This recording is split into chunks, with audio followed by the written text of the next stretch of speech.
You're listening to Medscape's In Discussion series on transthyretin amyloid cardiomyopathy, a podcast where thought leaders and clinical experts share their diverse insights and practical ideas for optimizing patient care. This series is hosted by Dr. Kevin Alexander, an advanced heart failure-trained cardiologist and assistant professor of cardiovascular medicine at Stanford University School of Medicine. Relevant disclosures can be found with the episode show notes on medscape.com or the Medscape app. The topics and discussions are planned, produced, and reviewed independently of advertisers. This podcast is intended only for use healthcare professionals. Hello, I'm Kevin Alexander. I'm a cardiologist at Stanford University. Welcome to Medscape's In Discussion series on ATTR-CM. Today we'll discuss arrhythmia management in ATTR-CM with our guest and my co-Stanford faculty member, Dr. Ron Witteles. Dr. Witteles is a professor of medicine in the Division of Cardiovascular Medicine at Stanford University School of Medicine and the founding director of the Stanford Amyloid Center. He's a nationally recognized clinician researcher whose work focuses on cardiac amyloidosis, heart failure, and the cardiovascular effects of emerging therapies. Welcome to In Discussion and welcome, Dr. Witteles. Thanks, Kevin. Great to be here. I always enjoy getting a chance to chat with you about our favorite disease. Ron, I've been asking everyone on the podcast an icebreaker question. So if you weren't an amyloidologist and heart failure cardiologist, what would you be doing in life? So I suspect I'm more boring than your other guests because I'm going to choose another field in medicine because I'm not interested enough to have lots of other outside interests. But I love internal medicine as a whole. I also work on the side as our residency program director. Within internal medicine, I love hem-onc. I tell my wife a lot, who's a hematologist, that I like to pretend I'm a hematologist, and she reminds me that that's exactly what I'm doing, is pretending. I do love the field. I think from a science perspective, no field, I'm afraid cardiology included, has moved at the pace of hematology oncology. It's been really exciting over the last quarter century to see it evolve, and in some spaces, including AL amyloid, to be a small part of that evolution. So I think that's where I'd go. Yeah, that makes a lot of sense. And, I totally agree with AL amyloid. That's the perfect intersection between cardiology and hem-onc, and kind of living vicariously through the hematologist on that side, seeing all the therapies and interventions they're developing. Yeah, it's a very fun space to be in. I think when we're talking about arrhythmias, I'd like to kick it off with discussing atrial fibrillation, because I think that that's what we probably most commonly contend with in ATTR-CM patients. Could you talk a little bit about what the prevalence of atrial fibrillation is among ATTR-CM patients, and kind of how does it relate to the other manifestations of ATTR-CM in terms of timing and so forth? The prevalence is exceedingly high. So if you look at the major trials, it's upwards of 70% of patients have at least a history of atrial fibrillation, 60 to 70%, definitely not less than 60. So that's rather remarkable if you think about it. There's probably many reasons for it. Undoubtedly, some of it is just heart failure related, but I'm sure the atrial myopathy that you get with amyloid infiltration of the atria is a very big part of it. Perhaps a bit like in heart failure overall, we've thought of this for years, maybe as a bystander that we have to deal with to reduce the risk of stroke. But I think in recent years, it has become clear in heart failure, and in my mind, even clearer in amyloid cardiomyopathy, that atrial fibrillation, sure, the stroke prophylaxis is a big deal, but really rhythm management can be equally important.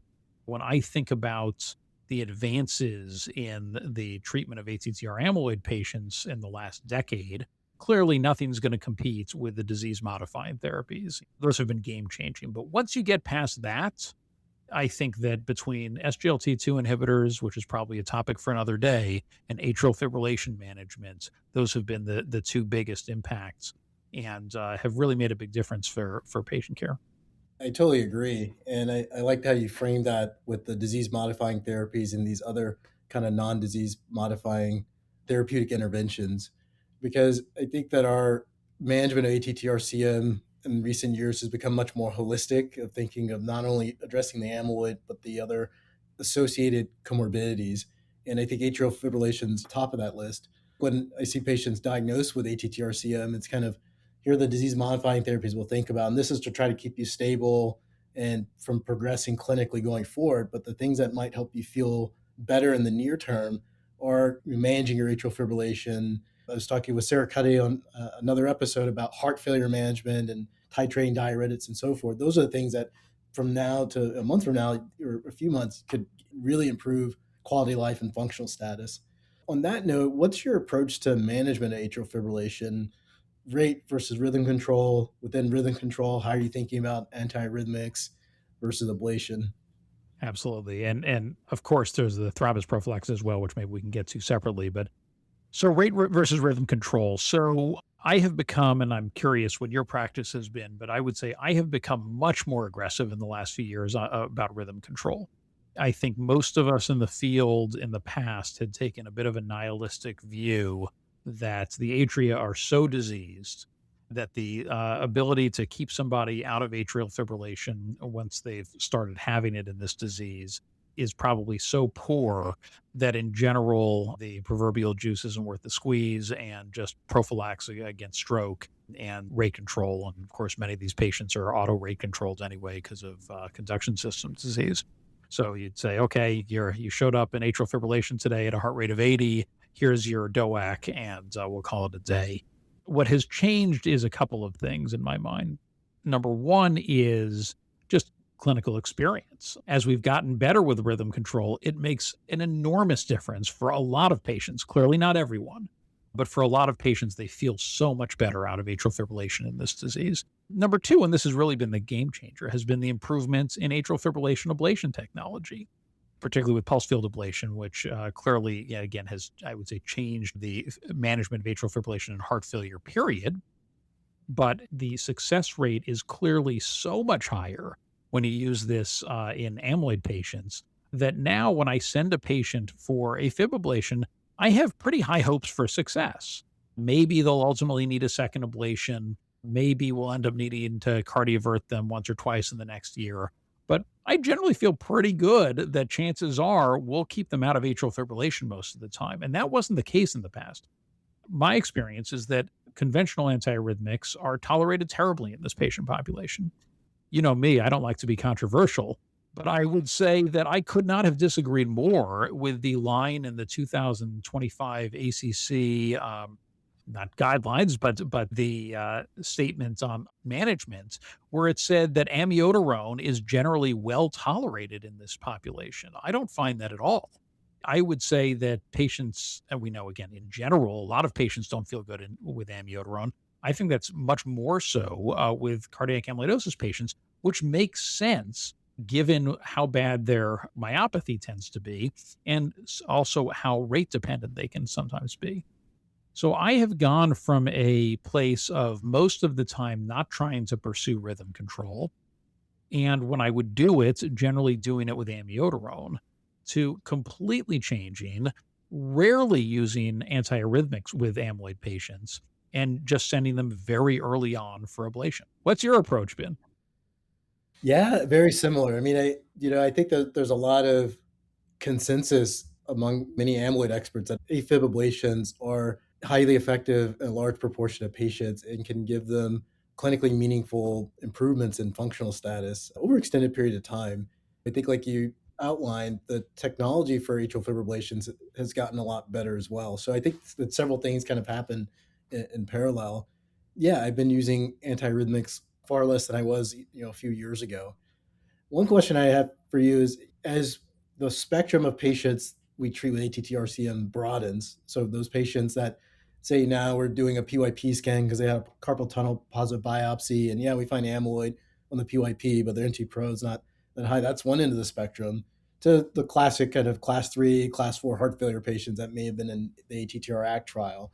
Is there a point of no return, I guess, so to speak, where you'd say, I wouldn't go for an atrial fibrillation ablation, or you'd still pursue it, but then say, well, counsel the patient that maybe the success rate is going to be lower? I think the only ones that I tend not to consider it in are the ones that we know for a fact have been in chronic atrial fibrillation for years and who have huge atria. And maybe we should even think there, but I would say there it just seems low yield most of the time. But otherwise, no, I would say sure, without a doubt, and there's data to support, no surprise, the later stage the ATTR amyloid patient is, the less successful rhythm control is, whatever you're pursuing. But that's not really the question, because also the benefit can be higher. You have a patient with NYHA class 3 heart failure. AFib, as you know very well, can be the thing that pushes them over, and now they're hospitalized. Now they've gotten much iller. Now they've developed kidney dysfunction because of their diuretics having to be increased, et cetera. So the benefit is larger as well, even if the success rate is not as high. So really short of, again, somebody who's chronically been in it, I will have the discussion and pursue it. There's always the question of, are they symptomatic in it? And it's tough, of course, because sometimes it can be subtle. Sometimes patients honestly forget that they actually did feel better a few months ago because it's been such a slow slide every single day. The way that if you see a child who's growing and you see them every day, you don't see them changing. And if you see them 6 or 12 months apart, you say, wow, you really grew a lot. And so when you're living with the disease every day, you may not necessarily realize the slide as much as somebody with you. So I often encourage them, let's at least give a cardioversion a try, if nothing else, and see if you feel better. And if you do, let's send you for ablation consideration. It's really been a paradigm shift. And as I said, I really think that and SGLT2 inhibitors have made a huge difference independent of the difference that we know the frank disease modifying therapies have made. Yeah, so I think we've touched nicely on management of atrial fibrillation from a rhythm control standpoint. Of course, the other important part of that is stroke prophylaxis. I guess talk a little bit about what the risk of cardioembolism is in amyloid compared with other kind of all-comers with AFib, and then what's your approach to prophylaxis? So this is a really interesting topic. At least it is to me. Hopefully to others. We know unequivocally that the rates of left atrial appendage, in particular, you can occasionally get elsewhere in the left atrium, but left atrial appendage thrombus is very high in this disease and far higher than in atrial fibrillation from other causes. We know this from data from TEEs. We know this from data from autopsy. We know this from data with CMR. That is unequivocal. And with that, we can say unequivocally that all patients with ATTR cardiomyopathy who have atrial fibrillation or flutter should stay on lifelong, at least I would say lifelong anticoagulation. Now, we could quibble if somebody has a pacemaker and we have a way to monitor for it and they had an ablation and you're a couple of years into it and they haven't had any and you turn a monitor on, maybe you take them off. But in general, they should be on indefinite anticoagulation. Now, the tricky part comes to this question about transesophageal echoes before cardioversions. So the conventional wisdom has certainly been that the rate of thrombi in the left atrial appendage in the setting of cardiac amyloidosis is high enough that you should always have a transesophageal echo prior to cardioversion. And that's included in these sorts of consensus statements that you'll see. Now, as I'm sure you're aware, some of your old colleagues out in Boston published some data and kind of editorializing on this policy 2 years ago. And they said, look, we've done a bunch of cardioversions without transesophageal echo on anticoagulation, of course, and nothing bad has happened. And when we did do transesophageal echoes, we found a bunch of thrombi, and then we didn't do cardioversion. And in some of them, we would repeat it, and the thrombus would still be there, and then we switch them to warfarin, and then they would still be there. And so they were advocating the thrombi that will embolize are fresh thrombi. And so even if you find old thrombus there in the left atrial appendage, and a patient who's been on systemic anticoagulation for weeks, months, or years, that is really unlikely to embolize. And they may be right. And I would say, I don't know about your experience, but I certainly have experienced exactly that, where we have patients who undoubtedly, or we're pretty sure, would benefit from maintenance of sinus rhythm, and we just can't get there because they have persistent thrombus. But once you know it's there, nobody's going to feel good about saying, okay, we're just going to close our eyes and proceed in cardiovert, even though we know you have thrombus there. So it's an interesting debate. I would say, in my mind, it's still an open one. I think the conventional wisdom remains to do transesophageal before every cardioversion. I mean, if they had one 2 days earlier, he wouldn't necessarily repeat it, but otherwise before every cardioversion. And that is my general practice. But I must admit, I would love to see actual prospective data where this is looked at, because I have a feeling that the reality is that we harm more patients than we help, that for one stroke that we might prevent out of Lord knows how many, that we are condemning many more patients to symptomatic atrial fibrillation, which again can have a huge impact on quality of life. So I'm curious, do you take 2 Ts before every cardioversion? Yeah, absolutely. Yeah.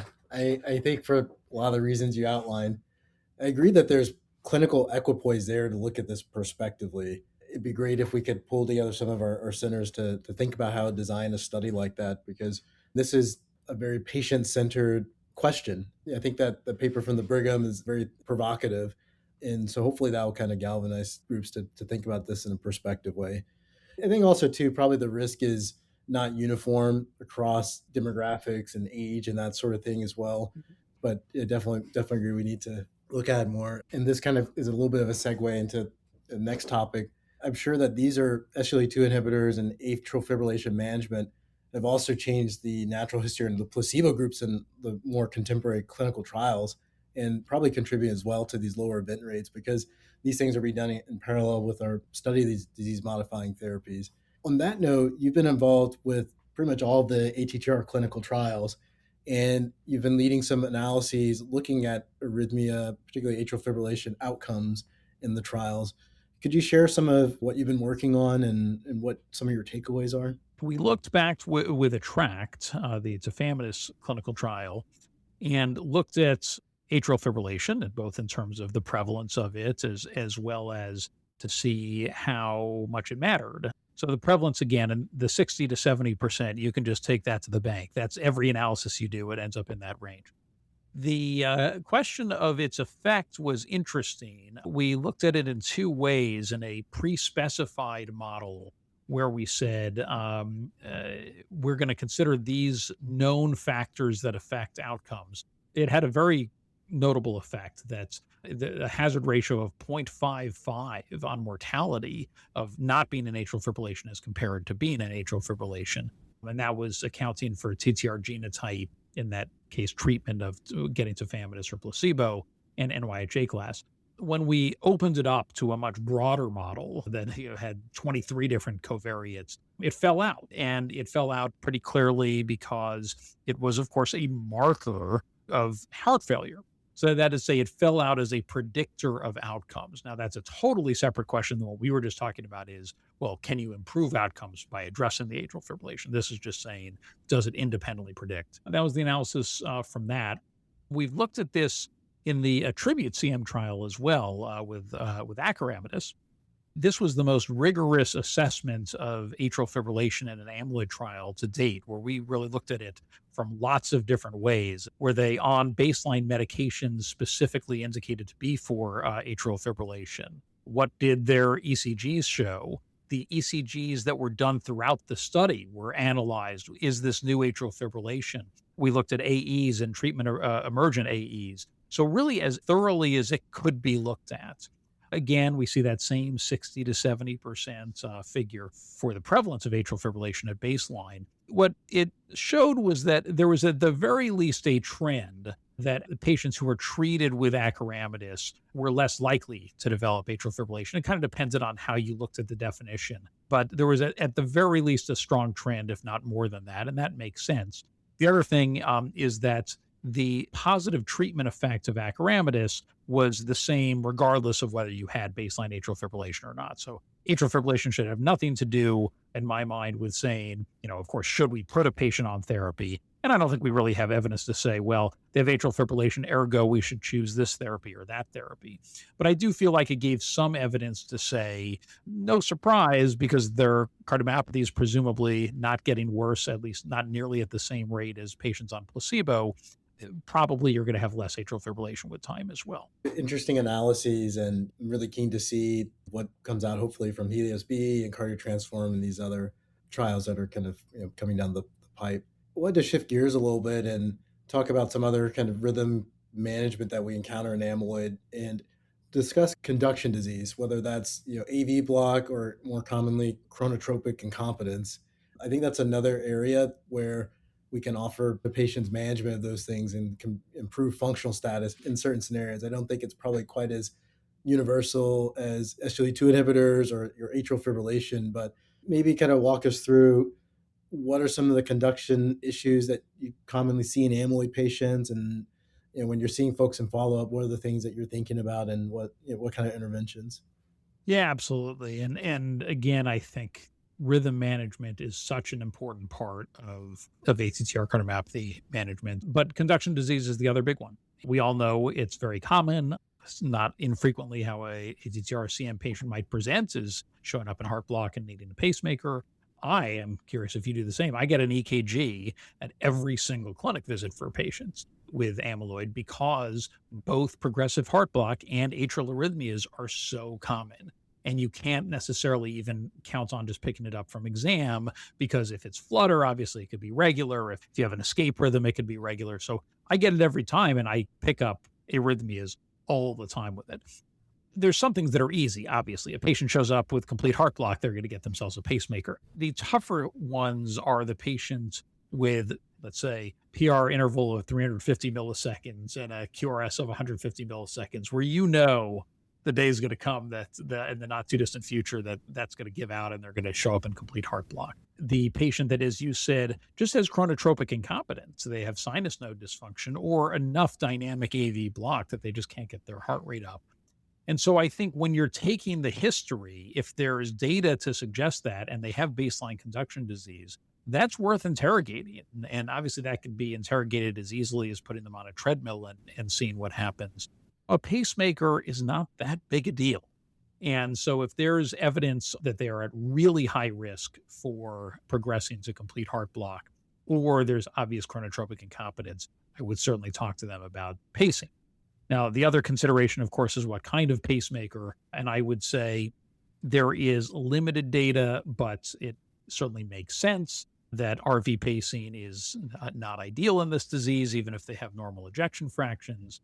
And so I would advocate always for conduction system pacing or this traditional biventricular pacing. Yeah, I get ECGs pretty much every visit as well because, like you're highlighting it can be unpredictable. You can have risk factors, but they can develop the conduction disease at any time.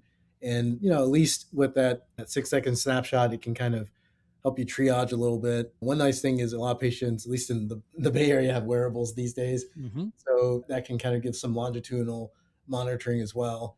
I think pushing for CRTP, if they need a pacemaker, have a high likelihood of having a pretty high RV pacing burden.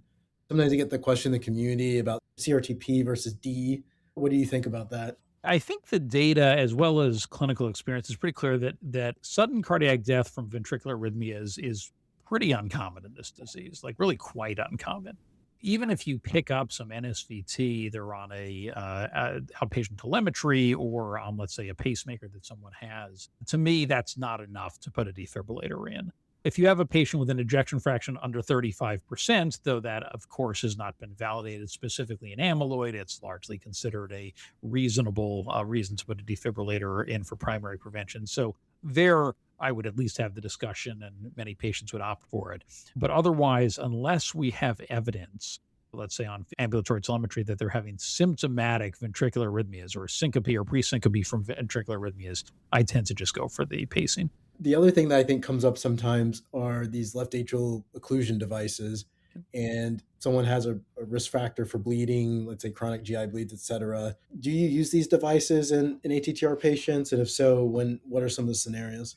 As you're well aware, a little bit of the shine has come off these devices in the last few months, again, even outside of the amyloid world, where it's not totally clear that there's total equipoise from a stroke risk with this. But I think the word you said before, the phrase you said before of patient-centered is applicable here. For patients, if the question is going to be, they can't be on long-term anticoagulation because of the chronic GI bleeds, epistaxis that can't be controlled, what have you. There's little doubt in my mind that a left atrial appendage occlusion device is a superior thing to them just not being on anticoagulation. The other thing is, again, the patient voice matters here. And there are some patients who just do not want to be on anticoagulation. They cannot stand the fact that every time they scrape their arm against something, they get a big bleed. I think it's fair to have a discussion and say, look, particularly in this disease where we know there's a higher risk of thrombus, there's lower flow states in the left atrium just because of the degree of heart failure that often goes along with this condition. There's a real atrial myopathy here. We don't know that this is as reasonable a plan here as it is in other heart failure. That being said, it also is not unreasonable. And if you really strongly feel that this is your preference and you accept that there is a possibility that there's a modestly higher risk of stroke than if you just took your DOAC, I'm fine with that. In the same way, frankly, apropos to what we were just talking about, if I had a patient and the patient said, look, I don't want you to do a TEE. I've been on a DOAC for 6 months and I know how I feel when I'm in atrial fibrillation. I will take on that risk. I think it's reasonable. I don't encourage it if they don't have a good reason like chronic GI bleeds, but I don't have a problem with it if they want to pursue it. Yeah, I think that's fair. One of the themes in caring for amyloid patients are that there are a lot of areas like this where shared decision making is extremely important. That's one of the aspects I really like about it, is that you need to spend time with the patient, weigh the pros and cons. It's usually a very detailed conversations and rapport you build with patients to navigate this decision as well as others. And I think that that's one of the aspects I like of caring for patients with cardiac amyloid. I totally agree with you. And I think that the other thing that's very real to anyone who manages this patient population is that for the most part, you are dealing with elderly patients who, are not going to live forever. And it may not be because of their amyloid disease. They're 85, 90 years old. For most of them, the quality of life is the part that is by far the most important to them, and often more important than quantity of life. Now, fortunately, our therapies in this disease generally align with both, that the same thing that's going to make you feel better is also likely to make you live longer. It's definitely true of the 3 approved disease-modifying therapies. That's often where the conversation focuses on. And that's kind of what I mean, where it says, hey, if you just cannot stand being on this long-term anticoagulation and you want the left atrial appendage occlusion device, it falls under the range of reasonable. And I'm not going to sit on the big soapbox in the ivory tower and say, yes, but we don't yet have randomized controlled evidence in this population that makes me comfortable that this is equivalent. It very much is, we are trying to help people live longer, yes, but very much live better, and live better aligned with what matters to them. Yeah, well said. So, wow, I think we covered a lot of topics in a short time. Today, we've talked to Dr. Witteles about arrhythmia management in ATTR-CM. Some of the big takeaways I had from this conversation was the prevalence of atrial fibrillation and the advances that we've made in terms of shifting the thinking around rhythm control and being more aggressive with it and getting good results. And so probably continuing to broaden our usage of that in clinical experience. Conduction disease can be fairly common as well and requires kind of longitudinal monitoring, and patients can sometimes need to be managed with pacemakers, either RV pacing or CRTP, but these are things that we follow in our patients longitudinally. And then decision making around anticoagulation and stroke prophylaxis for the high risk that we see in ATTR-CM patients. Overall, we should be using this in everyone, but like a lot of things in life, shared decision making is extremely important, and there can be non-anticoagulation options to consider in certain cases. Thanks so much, everyone, for joining us for this podcast. This is Dr. Kevin Alexander for In Discussion, and thanks, Ron, for joining. Thanks for listening to Medscape's In Discussion Transthyretin Amyloid Cardiomyopathy podcast series with our host, Dr. Kevin Alexander. Be sure to look for more In Discussion episodes wherever you get your podcasts. Check out medscape.com or the Medscape app for show notes, links, and more information on transthyretin amyloid cardiomyopathy.